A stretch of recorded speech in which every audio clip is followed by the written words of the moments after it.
綺麗だな。台風13号の影響です。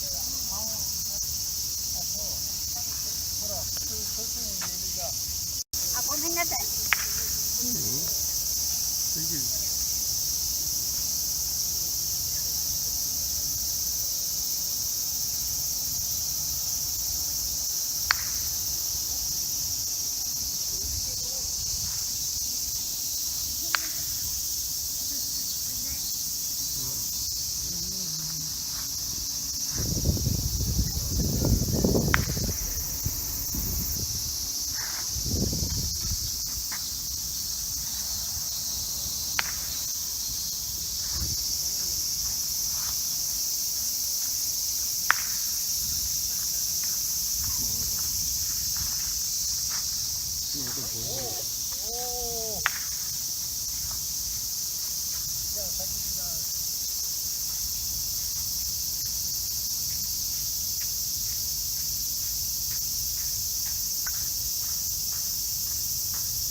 お嬢様、やっちゃった。はい、自分で書いて。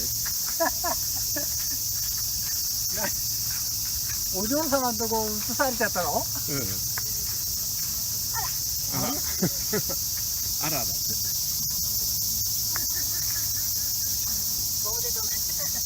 ペンがどっかへ落としちゃってるな。ボールペンが。ない？あれ？嘘。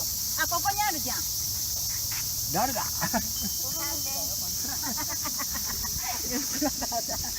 中西さんに？で、ヨーダさんはに？おー、ナイスに。